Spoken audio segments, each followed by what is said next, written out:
Assalamualaikum warahmatullahi wabarakatuh. Apa kabar semuanya? Alhamdulillah baik-baik saja ya. Nah, di sini kami dari kelompok mata kuliah bioteknologi akan mempresentasikan hasil diskusi dari kelompok kami mengenai bioteknologi modern. Sebelumnya, marilah kita buka pembelajaran kali ini dengan bacaan basmalah bersama-sama. Bismillahirrahmanirrahim. Nah, selanjutnya kita perkenalan terlebih dahulu. Anggota kelompok kami ada Kotruna Nurmalitasari, NIM 12, Salvina Dimasinta, NIM 21, Irawati, NIM 28, Nafiah, NIM 34, dan Naili Rohmah, NIM 35. Langsung saja ya ke pengertian dari bioteknologi modern. Apa itu bioteknologi modern? Yaitu bioteknologi yang dilakukan dengan memanfaatkan keterampilan manusia dalam melakukan manipulasi makhluk hidup agar dapat digunakan untuk menghasilkan produk sesuai yang diinginkan. Jadi, bioteknologi modern ini berbeda dengan bioteknologi konvensional ya. Kemarin kan bioteknologi ada dua, konvensional dan modern. Kalau konvensional kemarin bisa lebih banyaknya itu bioteknologi tetapi menggunakan mikroorganisme bakteri secara langsung yang digunakan untuk proses fermentasi untuk menghasilkan suatu produk. Nah, kalau bioteknologi modern ini lebih ke manipulasi makhluk hidup agar dapat digunakan untuk menghasilkan produk sesuai yang diinginkan. Kemudian next ada prinsip dari bioteknologi modern itu apa? Yaitu prinsipnya teknik yang biasanya digunakan dalam bioteknologi modern yaitu transfer gen atau pemindahan materi genetika dari suatu organisme ke organisme yang lain untuk menghasilkan produk yang dikehendaki. Tekniknya biasanya ada teknik rekayasa genetika, teknologi DNA rekombinan, hibridoma, dan cloning. Contohnya itu ada domba doli yang cloning, rekayasa genetika itu memanipulasi sifat genetik dari suatu makhluk hidup. Hibridoma contohnya ada antibodi monoklonal, tapi nanti yang dibahas di sini tidak ada hibridoma ya teman-teman, karena ini penjelasan secara umum aja tentang teknik-teknik yang biasanya digunakan dalam melakukan bioteknologi modern. Kemudian selanjutnya ada ciri-ciri bioteknologi modern. Yang pertama steril, tentu lebih steril daripada bioteknologi konvensional. Yang kedua produksi dalam jumlah banyak atau massal. Bioteknologi modern ini bisa menguntungkan lah ketika kita ingin memproduksi suatu barang, kita bisa memperkirakan sebanyak mungkin hasil yang akan kami produksi, atau dalam melakukan bioteknologinya ini bisa dilakukan secara dalam jumlah banyak, kemudian kualitas standar dan terjamin. Ada lagi menggunakan sebagian dari mikroorganisme atau seperti DNA dan enzim. Peralatan yang digunakan sudah canggih, berbeda dengan konvensional. Kemudian terakhir pemanfaatan mikroorganisme ditambah dengan teknologi modern. Selanjutnya ada kelebihan dari bioteknologi modern. Yang pertama, berperan penting dalam penyediaan produk pangan dunia. Sangat penting ya. Karena dengan adanya bioteknologi modern ini kita tidak bergantung sama alam. Kita bisa merekayasa sendiri. Jika kita seperti kultur jaringan itu kan kita bisa membuat suatu tanaman memproduksi suatu tanaman tidak pada musimnya. Jadi bisa sangat membantu dalam dunia pangan dunia. Kemudian hasil dapat diperhitungkan. Tentu keuntungan dari bioteknologi modern ini lebih besar ya daripada bioteknologi konvensional. Yang ketiga, dapat menghasilkan jasad baru dengan sifat baru yang berbeda dengan jasad alaminya. Next, ada kekurangan bioteknologi modern. Yang pertama, menggunakan teknologi mahal. Nah, memang di bioteknologi modern ini, teknologinya itu cenderung lebih mahal daripada konvensional karena yaitu tadi membutuhkan teknologi-teknologi yang sudah canggih, seperti itu. Mengurangi plasma nutfah. Ini jelas ya, karena biasanya kan kita memproduksi misal rekombinasi DNA.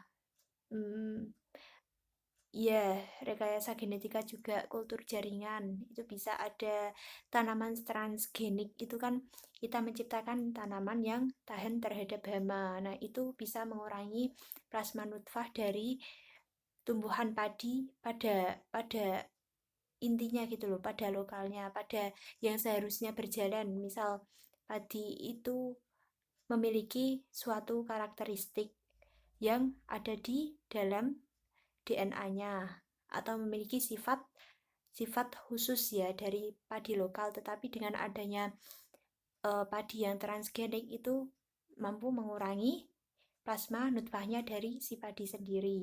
Yang terakhir, ada pengaruh jangka panjang belum diketahui. Ada pula produk bioteknologi modern yang dampaknya itu belum diketahui jika digunakan dalam jangka waktu yang panjang.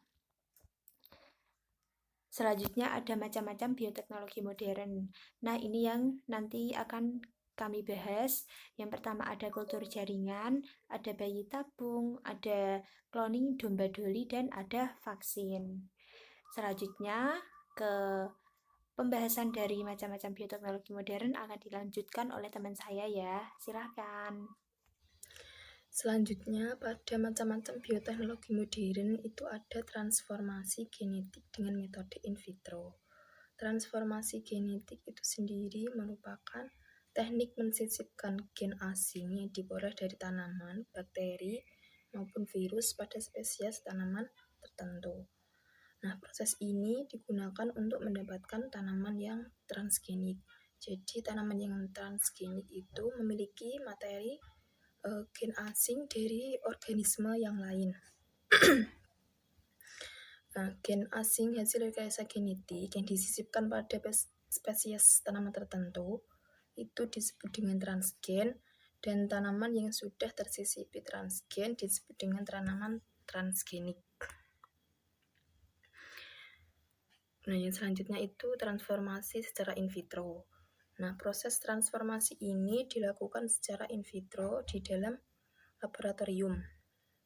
Transformasi in vitro membutuhkan keahlian dan juga pengetahuan dalam bidang kultur jaringan.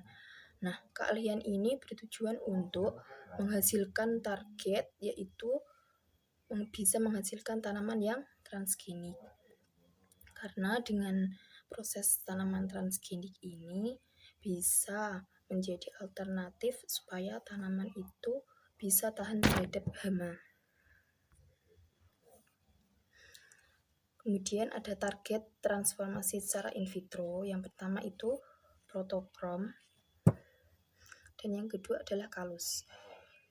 Nantinya itu diharapkan bisa menghasilkan protokrom atau pembentukan warna kuning atau hijau dari bentuk perkembangan biji yang sudah disemai. Kemudian dapat menghasilkan kalus yang nantinya bisa dilakukan inkolusi dengan Agrobacterium tumefaciens. Agrobacterium ini merupakan bakteri yang bisa membantu dalam proses transgenik.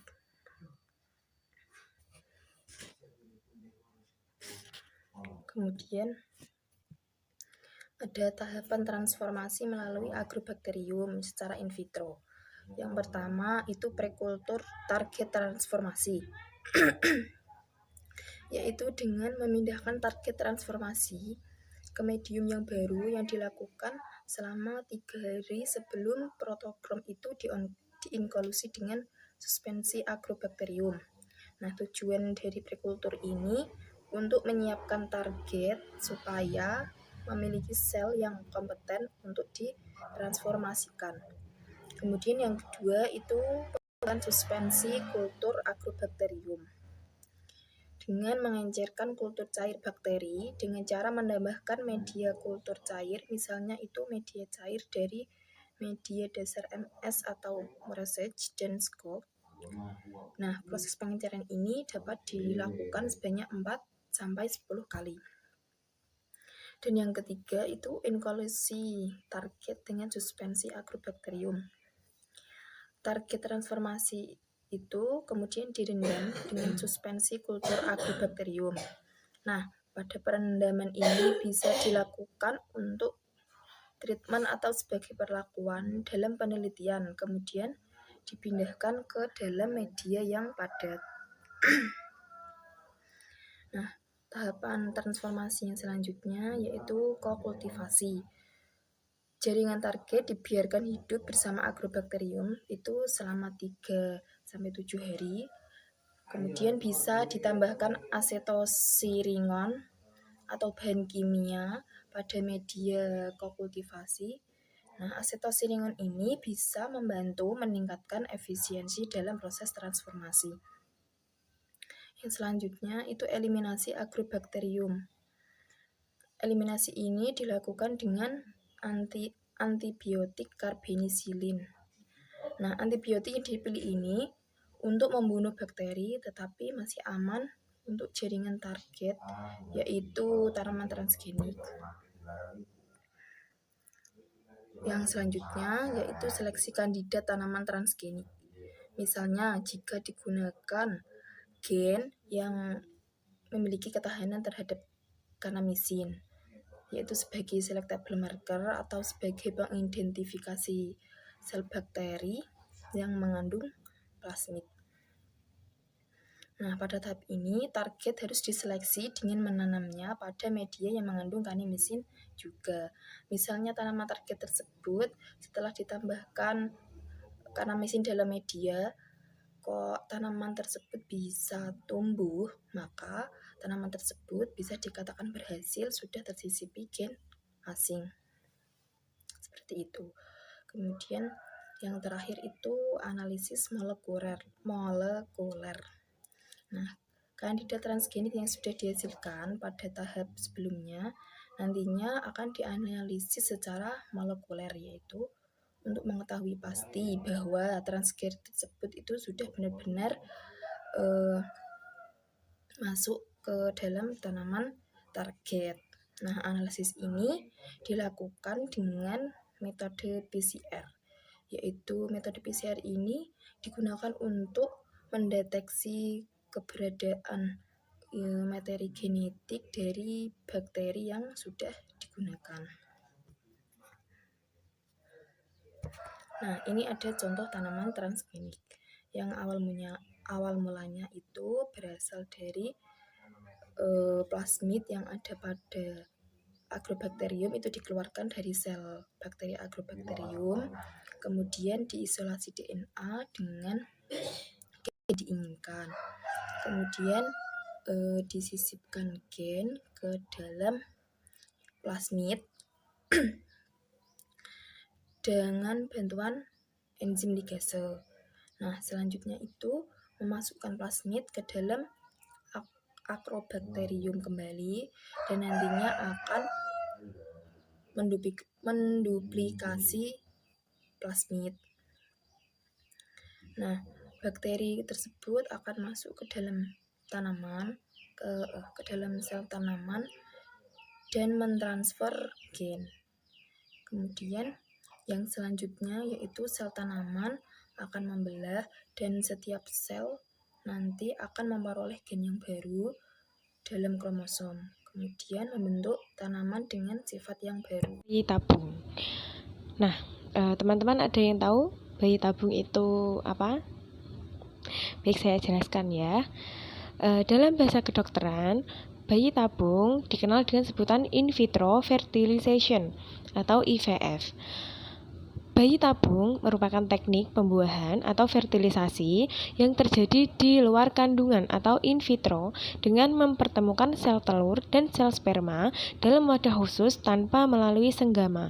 Jadi, dalam pembuahannya bayi tabungnya itu dilakukan di dalam wadah khusus ya, di dalam wadah khusus seperti tabung, kemudian sel telur dan sel sperma dipersatukan ya di dalam wadah yang sudah diberi medium cairan, tentunya cairan yang sama dengan yang ada di dalam tuba falopi.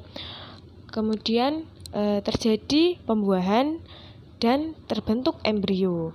Nah, mengapa dinamakan bayi tabung? Karena proses pembuahannya itu dilakukan di dalam tabung, jadi dinamakan bayi tabung.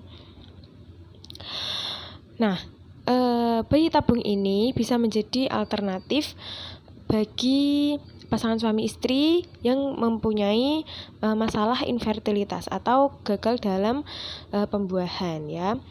Penyebab dari infertilitas itu bisa disebabkan pada istri maupun pada suami. Nah, kita bahas pada istri dulu ya teman-teman. Penyebab infertilitas pada istri itu bisa disebabkan yang pertama kerusakan pada saluran tuba falopi. Bisa terjadi penyumbatan sehingga tidak bisa dilakukan pembuahan di dalam tuba falopi. Kemudian yang kedua, lendir rahim yang tidak normal. Lendir rahim yang normal pada saat ovulasi itu berwarna putih telur ya, dan agak sedikit kental. Kemudian yang ketiga, ada gangguan kekebalan tubuh di mana terdapat zat anti terhadap sperma. Nah, zat anti ini bisa terdapat pada darah maupun pada lendir yang ada di vagina. Nah, apabila sel sperma tersebut masuk dan berada di melewati vagina gitu ya, dan bertemu dengan lendir atau zat anti terhadap sperma ini nanti akan dianggap sebagai benda asing yang nantinya akan dimusnahkan oleh zat anti sperma ini. Gitu. Jadi tidak bisa masuk ke dalam dan tidak bisa melakukan pembuahan. Seperti itu. Kemudian yang keempat, tidak hamil juga setelah dilakukan bedah saluran telur atau setelah dilakukan pengobatan endometriosis. Teman-teman ada yang tahu endometriosis itu seperti apa? Ya, endometriosis itu tumbuh jaringan endometrium ya di luar, maksud saya tidak pada tempatnya gitu ya. Jaringan endometrium ini kan ada pada uterus gitu ya. Nah, pada endometriosis ini jaringannya tumbuh di indung telur atau ovarium, bisa juga di tuba falopi, bisa juga di usus. Nah, itu nanti jika tumbuh sesuatu yang tumbuh tidak pada tempatnya itu kan bisa terjadi masalah. Nah, ini nanti tidak bisa melakukan pembuahan apabila terdapat di tempat yang bukan seharusnya, seperti itu. Kemudian yang kelima, ada sindroma Luff atau luteinized unruptured follicle atau gelembung cairan yang berisi sel telur tidak pecah. Sebelumnya kan kita sudah pernah mempelajari ya bagaimana pembentukan sel telur. Jadi sebelum sel telur itu keluar gitu ya, ovulasi, itu kan dia dalam bentuk follicle digraph. Nah, follicle digraph ini sel telur ada di dalam dan dikelilingi oleh cairan gitu ya. Nah, pada sindroma Luff ini cairannya itu tidak pecah gitu ya. Jadi sel telur tidak bisa keluar, akibatnya tidak bisa dilakukan pembuahan, seperti itu. Kemudian yang keenam adalah sebab-sebab lainnya yang belum diketahui secara ilmiah. Kemudian sebab infertilitas pada suami bisa disebabkan oleh oligosperma atau jumlah sperma yang sedikit dari normal gitu. Nah, akibatnya tidak bisa melakukan pembuahan secara maksimal atau kemungkinan terjadinya pembuahan itu kecil karena kan jumlahnya sedikit, belum nanti kan melewati rintangan-rintangan gitu ya. Kan jalan sperma menuju bertemu dengan sel telur kan tidak mudah, banyak rintangan. Apabila sedikit nanti bisa-bisa habis sebelum sampai ke tuba falopi. Kemudian penyebab yang kedua adalah belum sebab-sebab yang belum diketahui secara ilmiah. Baik, yang selanjutnya adalah jenis-jenis bayi tabung. Yang pertama, bayi tabung yang menggunakan sperma dan ovum dari pasangan suami istri, kemudian embrio ditransfer ke dalam rahim sang istri. Nah, metode ini atau cara ini biasanya digunakan apabila tuba falopinya yang bermasalah gitu. Tadi apabila terjadi penyumbatan sehingga tidak bisa dilakukan pembuahan di tuba falopi.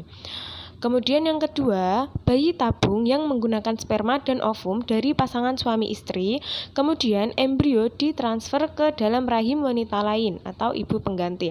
Cara ini dilakukan apabila terjadi masalah di dalam rahim istri, gitu ya. Apabila tidak dapat mengandung sehingga dilakukan atau ditransfer ke dalam rahim ibu pengganti. Atau bisa juga sang istri tidak mau mengandung karena mungkin sakit gitu ya saat melahirkan gitu. Kemudian yang ketiga adalah bayi tabung yang menggunakan sperma dari suami dan ovum dari donor, lalu embrio ditransfer ke dalam rahim istri. Cara ini dilakukan apabila suaminya sehat, tetapi sel telur atau ovarium dari istri itu mengalami masalah seperti itu.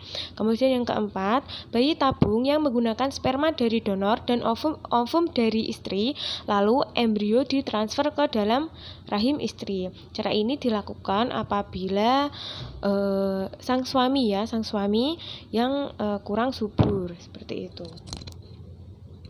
Kemudian yang selanjutnya, yang kelima, bayi tabung yang menggunakan sperma dari donor dan ovum dari istri, lalu embrio ditransfer ke dalam rahim wanita lain atau ibu pengganti.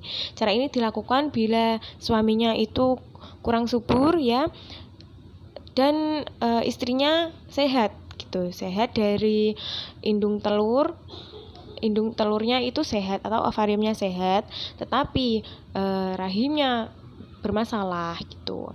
Kemudian yang keenam, bayi tabung yang menggunakan sperma dan ovum bayi tabung yang menggunakan sperma dari suami dan ovum dari donor, lalu embrio ditransfer ke dalam rahim wanita lain. Cara ini dilakukan apabila sang suami sehat gitu ya, kemudian istrinya tidak subur ya, atau indung telur dan rahimnya mengalami masalah gitu. Kemudian yang ketujuh, bayi tabung yang menggunakan sperma dan ovum dari donor, lalu embrio ditransfer ke dalam rahim istri. Cara ini dilakukan apabila suaminya kurang subur, kemudian ovarium dari istri juga mengalami masalah, tetapi rahimnya sehat gitu. Kemudian yang terakhir, bayi tabung yang menggunakan sperma dan ovum dari donor, lalu embrio ditransfer ke dalam rahim wanita lain atau ibu pengganti. Cara ini dilakukan apabila suami dan istri sama-sama kurang subur, tetapi sangat ingin gitu ya, ingin punya anak. Bisa menyewa atau membeli donor sperma dan ovum, kemudian ditransfer ke dalam wanita lain. Nah, yang selanjutnya adalah proses bayi tabung. Proses bayi tabung ini ada 5 proses ya. Yang pertama itu pengobatan untuk merangsang indung telur. Ini gambar yang pertama ya teman-teman. Kemudian gambar yang pertama, ini pengobatannya itu bisa melalui suntikan atau melalui obat makanan. Kemudian yang kedua, setelah dirangsang gitu ya, ovariumnya itu dirangsang supaya bisa mengeluarkan banyak telur, kemudian telur-telur yang sudah matang diambil, kemudian dipertemukan dengan sperma dari sang suami di dalam cawan atau tabung, di cawan Petri. Kemudian ditunggu gitu ya sampai terjadi pembuahan dan terbentuk embrio. Setelah itu embrio dipindahkan dipindahkan ke dalam rahim istri. Kemudian diamati nih apakah terjadi kehamilan atau tidak. Nah, yang pertama, pengobatan untuk merangsang indung telur. Pada tahap ini, istri diberi obat untuk merangsang indung telur agar dapat mengeluarkan banyak sel telur. Obat yang diberikan dapat berupa obat makan ataupun obat suntik yang diberikan setiap hari sejak permulaan haid dan akan dihentikan setelah sel-sel telur itu matang. Pemantauan sel-sel telur ini dilakukan setiap hari melalui pemeriksaan darah istri dan pemeriksaan USG. Yang selanjutnya adalah pengambilan sel telur. Nah, setelah tadi dirangsang dan terbentuk sel-sel yang sudah matang, sel telur yang sudah matang, yang sudah banyak gitu ya, kemudian diambil dan kemudian diletakkan di dalam cawan Petri dengan medium cairan yang sudah disesuaikan gitu ya, suasananya sama seperti biasa di tuba Fallopi. Ini pengambilannya dilakukan dengan suntikan ya lewat vagina di bawah pantauan USG. Ini ya gambarnya teman-teman bisa dilihat melewati vagina.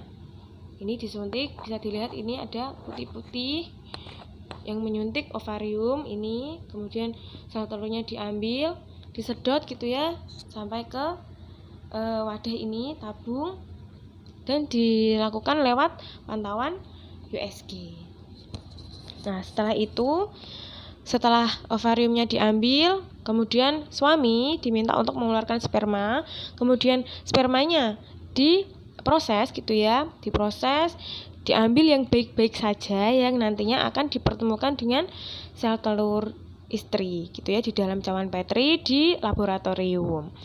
Nah, setelah dipertemukan, sel telur dan sel sperma disimpan dalam inkubator atau lemari pengeram gitu ya. Kemudian dipantau dan dilakukan selama 18 sampai 20 jam. Diharapkan selama itu telah terjadi pembuahan seperti itu. Setelah terjadi pembuahan, pastinya akan terbentuk embrio. Ya, setelah fertilisasi terbentuk embrio yang terlihat baik akan segera ditransfer ke dalam rahim 2-3 hari kemudian, tergantung dengan kualitas embrionya. Kalau kualitas embrionya sudah baik pada hari kedua, langsung ditransfer. Namun apabila masih kurang gitu ya, ditransfer pada hari ketiga. Nah, cara pentransferannya juga sama seperti saat pengambilan sel telur gitu ya, melewati vagina. Setelah itu, setelah ditransfer ke dalam rahim gitu ya, diamati pengamatan terjadinya kehamilan. Nah, setelah embrio ditanamkan, selanjutnya menunggu kehamilan terjadi. Apabila setelah 14 hari pemindahan embrio tidak mengalami haid, maka dilakukan pemeriksaan kehamilan ya, melalui tes pack juga bisa. Kemudian kehamilan baru bisa dipastikan setelah seminggu kemudian di USG. Nah, sekian dari saya, presentasi dari bayi tabung, kemudian akan dilanjutkan oleh teman saya. Terima kasih. Cloning domba Dolly. Cloning merupakan langkah penggandaan atau pembuatan tiruan yang sama persis dari suatu makhluk hidup dengan menggunakan kode DNA makhluk hidup tersebut. Domba Dolly merupakan hewan pertama yang dikloning melalui transfer inti dari sel somatik yang dikultur dari hewan dewasa dengan proses SCNT atau somatic cell nuclear transfer. Tahap-tahap pengkloningan domba Dolly. Yang pertama, dari domba asli diambil selnya. Lalu sel tersebut dikultur. Selanjutnya dilakukan proses SCNT menghasilkan hasil cloning, lalu dilakukan transfer embrio ke hewan penerima. Dan yang terakhir menghasilkan hewan klon. Yang pertama, sel somatik dari kelenjar mamae domba Finn Dorset diisolasi dan diletakkan dalam medium yang sangat rendah nutrisi. Tahap ini mengakibatkan sel somatik akan berhenti membelah dan kembali memasuki fase G0. Jika nukleus donor tidak dalam fase tersebut, pada saat digabungkan dengan sel resipien akan terjadi kerusakan kromosom yang berakhir pada gagal perkembangan embrio atau menghasilkan keturunan yang cacat, bahkan kegagalan proses cloning secara keseluruhan. Yang kedua, proses enukleasi atau penghilangan sel inti telur. Isolasi sel telur yang belum dibuahi dari domba blackface sebagai resipien. Sel telur blackface dihilangkan intinya dengan cara mengisapnya keluar dari sel menggunakan pipet mikro. Yang ketiga, proses transfer inti secara elektrofusion. Sel donor domba Finn Dorset dimasukkan ke sel resipien blackface yang sudah tidak berinti.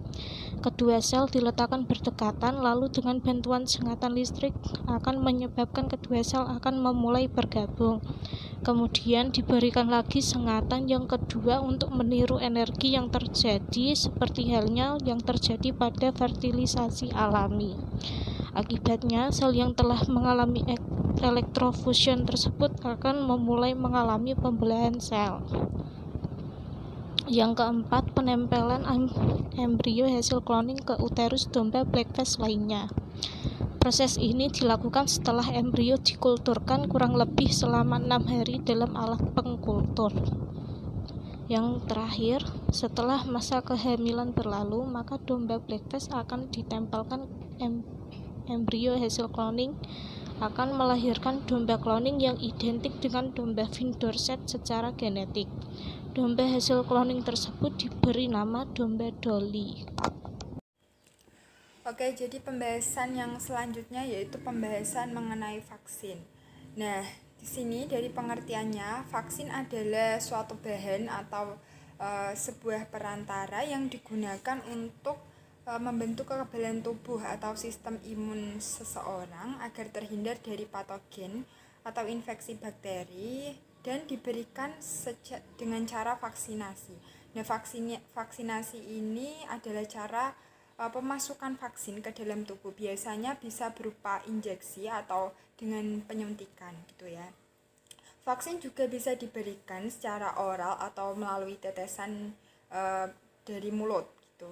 Jadi tidak semua vaksin diberikan secara injeksi, tapi juga ada yang diberikan secara oral. Nah, di bahasan tentang vaksin ini saya membagi 3 bagian. Saya akan membahas tentang proses pembuatan, jenis vaksin, dan cara kerja vaksin. Oke, yang pertama, proses pembuatan vaksin itu dilakukan dengan sangat detail dan dengan sangat rumit. Jadi pembuatan vaksin itu tidak bisa terburu-buru, tidak bisa tergesa-gesa. Yang pertama, setelah dikaji oleh para ilmuwan sebelum membuat vaksin, mereka telah mengkaji berbagai informasi mengenai penyakit, mengenai obat ini, mengenai vaksin ini. Mereka kemudian melakukan preparasi atau proses penyiapan alat dan sterilisasi alat sebelum memproduksi vaksin tersebut. Kemudian setelah dilakukan persiapan segala macam,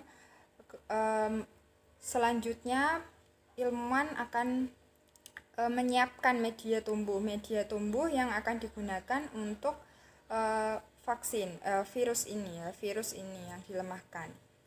Nah, setelah bahan-bahan yang akan digunakan itu ditimbang, kemudian dilakukan penyiapan media tumbuh untuk virusnya, maka produksi vaksin dilakukan dengan metode close production atau biasanya metode ini itu digunakan untuk menghindari kontaminasi terhadap vaksin yang diproduksi agar kualitasnya itu bisa terjamin gitu ya.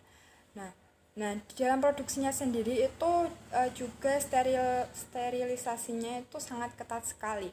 Bahkan menurut literatur yang saya baca, ilmuwan atau orang-orang yang bekerja di lab untuk memproduksi vaksin tersebut kan memakai pakaian yang baju lab, tapi baju labnya itu bukan baju lab biasa. Baju labnya itu tidak berserat ya, karena apa? Karena kalau berserat itu kan virusnya bisa menembus. Jadi di lab khusus dengan baju yang khusus, pokoknya sangat ketat sekali. pembuatannya. Kemudian setelah dilakukan penyiapan media tumbuh, maka dilakukan penyimpanan dan produksi. Nah, sel media tumbuh virus yang sudah disiapkan ini akan disimpan ke dalam alat yang namanya fermentor atau bioreaktor. Nah, di dalam bioreaktor ini, sel yang nantinya akan digunakan untuk media tumbuh virus ini akan menggandakan diri menjadi lebih banyak, gitu ya. Nah, setelah dia menggandakan diri menjadi lebih banyak, maka akan terbentuk formula. Nah, formulanya ini akan dianalisa lagi oleh para ilmuwan menggunakan analisa kimia, fisika, dan biologi. Wah, jadi sangat rumit sekali dalam pembuatan vaksin ini. Oleh karena itu, butuh waktu yang sangat lama untuk memproduksi sebuah vaksin, untuk memastikan kualitasnya itu benar-benar aman bagi tubuh kita. Nah, oke, selanjutnya. Nah, ini saya jelaskan lebih detail. Kalau tadi gambaran secara garis besarnya, nah ini secara detailnya. Nah, ketika vaksin itu kan di dalamnya itu kan virus ya, virus yang telah dilemahkan.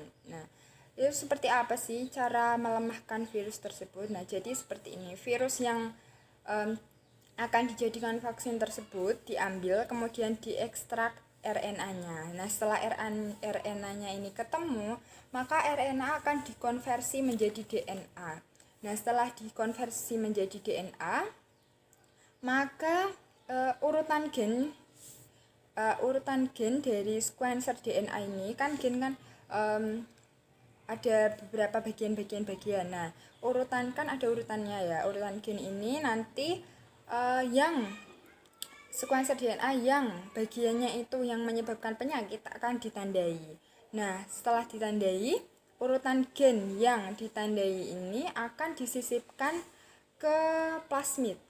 Nah, kalau sudah disisipkan, kemudian plasmid yang mengandung DNA virus ini akan dikembangbiakkan, kemudian dipurifikasi atau dipurifikasi itu istilahnya untuk mendapatkan DNA yang diinginkan untuk bisa mengobati penyakit dan membentuk vaksin tersebut.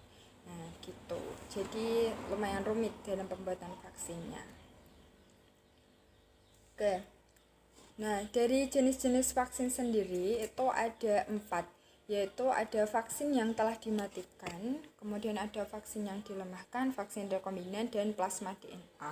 Untuk vaksin yang dimatikan atau biasa disebut dengan inaktif vaksin, nah vaksin ini itu berbahan baku yang berasal dari mikroorganisme yang telah dimatikan. Jadi bahan baku yang ada di dalamnya itu misal virus ya yang sudah mati begitu. Yang dimanfaatkan ya apa ya?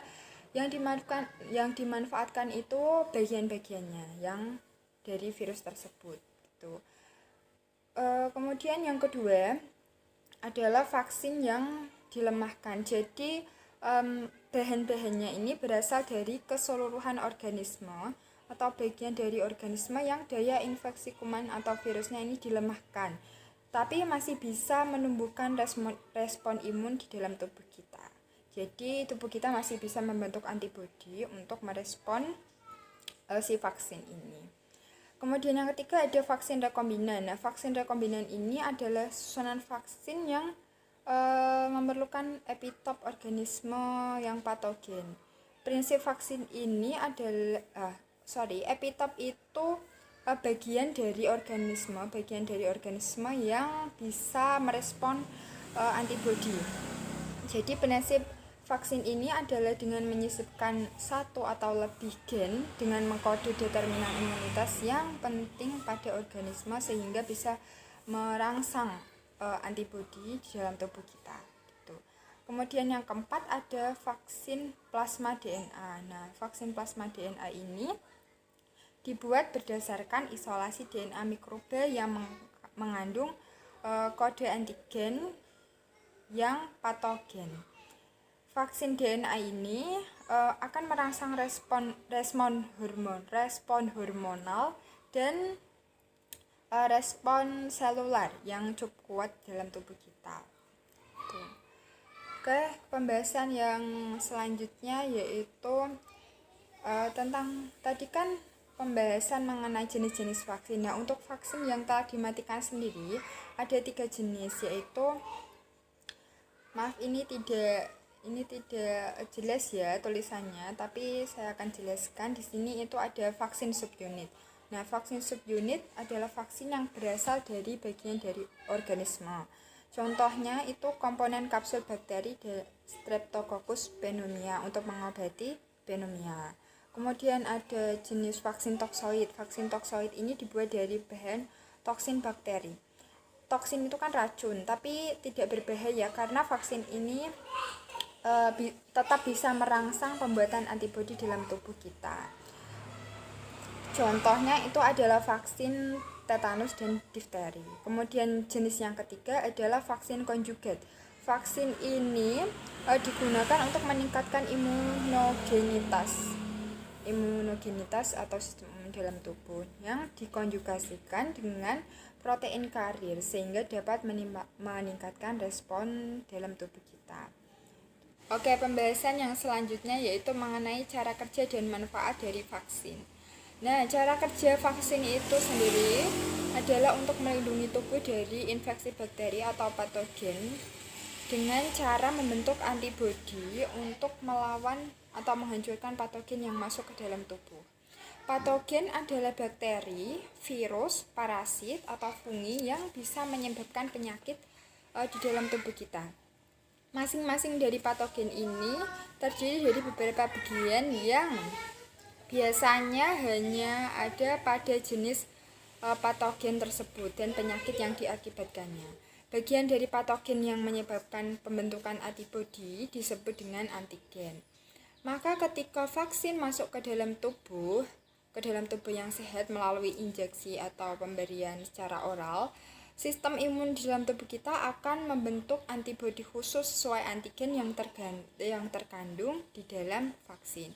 Jadi antigen itu tadi apa? Antigen adalah bagian dari patogen yang menyebabkan pembentukan antibodi gitu. Nah, ketika antibodi ini masuk, maka sistem imun akan merespon sesuai dengan apa yang masuk ke dalam tubuh. Jika suatu saat tubuh diserang oleh patogen yang sama, maka antibodi sudah terbentuk dan siap untuk menetralisir atau melawan virus tersebut. Gitu ya. Sekian penjelasan mengenai virus dari saya. Penjelasan ini merupakan penutup dari video kelompok kami. Apabila ada salah-salah kata, kurang lebihnya kami mohon maaf. Terima kasih. Wassalamualaikum warahmatullahi wabarakatuh.